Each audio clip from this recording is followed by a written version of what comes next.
Steven Gara, Dorina, Dori Syafiqa Adila, Nurul Hanis Haniza, Lee Christine dan Alia Mesara. Kayu mempunyai sifat mekanikal yang unik dan bebas. Ke arah tiga sifat saling tegak lurus menjadikannya bahan ortotropik. Kekuatan kayu merujuk kepada keupayaan kayu untuk menahan tekanan yang dikenakan hingga rintangan yang lebih besar menunjukkan bahan yang lebih kuat. Beberapa cara untuk mengukur kekuatan kayu iaitu kekuatan lambatan, kekuatan lenturan, kekuatan tegangan, licin dan juga ketahanan. Sifat mekanik kayu sangat dipengaruhi oleh jumlah air yang terdapat di dalam kayu dan sifatnya sangat berbeza bergantung jenis kayu dan arah mana kayu diuji. Kekuatan kayu adalah keupayaan untuk menahan tekanan dan mengubah bentuk tanpa pecah atau dikenali sebagai fleksibel. Kekuatan kayu merupakan sifat mekanikal yang penting untuk kita aplikasikan untuk menguji hentaman, lenturan atau beban berat. Seperti contoh yang kita boleh ambil kerusi kayu ni, dia memerlukan daya beban yang kuat untuk menahan orang yang akan duduk di atas dia. Baiklah, contoh yang seterusnya, papan pemotong kayu yang sering diuji dengan hentakan atau hentaman pisau pada permukaannya untuk kita menguji daya kekuatan papan pemotong kayu. So for compressive strength is a application of force or pressure to the wood in a direction that reduces its volume or thickness. When pressure is applied to wood, it can undergo compression, which cause the fiber and cell within the wood to be compressed and become denser. So the higher the compressive strength is better because a higher compressive strength usually provide more resistance to this type of degradation over time. Comprehensive strength is normally tested at 7 days and then again at 28 days.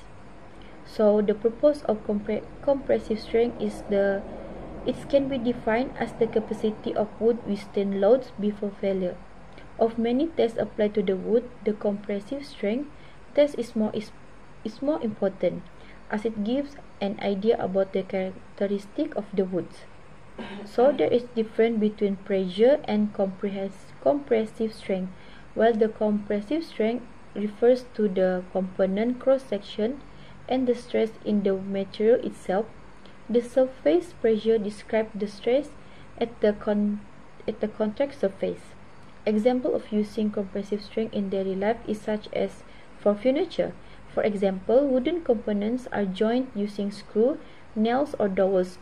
Compression force are applied to the wood. Second, woodworking clamps. Apply compression force when gluing two pieces of wood together. And lastly, for wooden flooring in engineering wood flooring, layers of wood are compressed and bound together to create a durable and stable flooring material.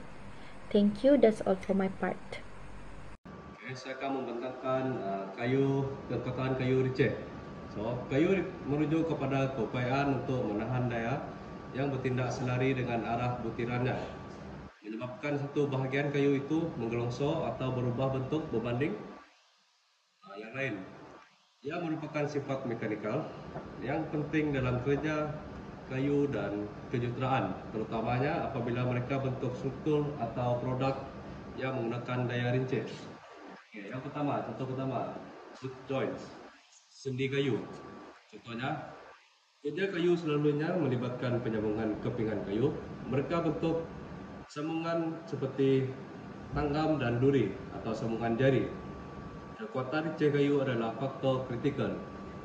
Yang kedua ialah fastener ataupun pengikat. Contohnya, kekuatan rincit kayu adalah penting dalam aplikasi di mana pengikat seperti skru, bolt dan paku digunakan untuk mengikat objek pada permukaan kayu.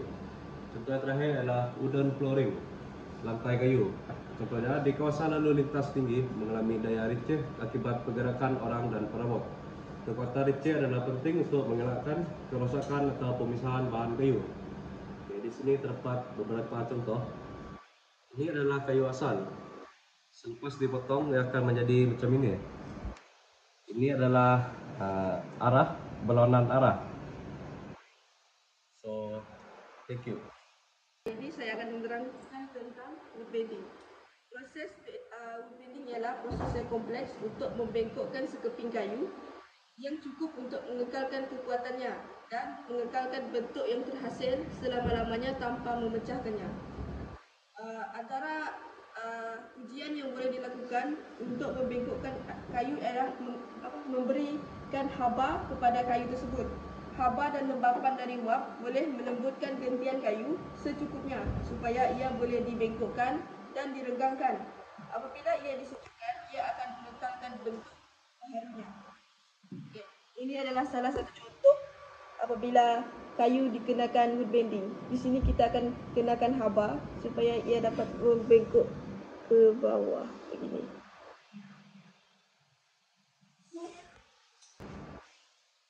Baiklah, saya akan terangkan tentang kekuatan tegangan.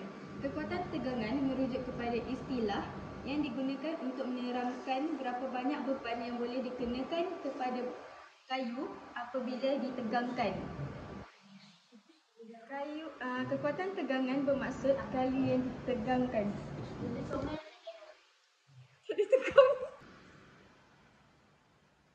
Okay. Contohnya seperti kekuda kayu. Kekuda kayu ni contoh harian yang kita boleh nampak paling mudah. Dia digunakan dalam pembinaan jambatan dan binaan bumbung. Kekuda kayu yang bentuk dia segitiga begini. Okey, itu sahaja.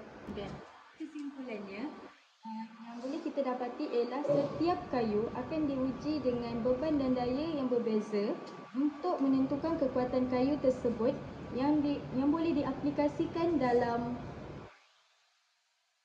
sesuatu pembinaan. Sekian, terima kasih daripada kami kumpulan 2.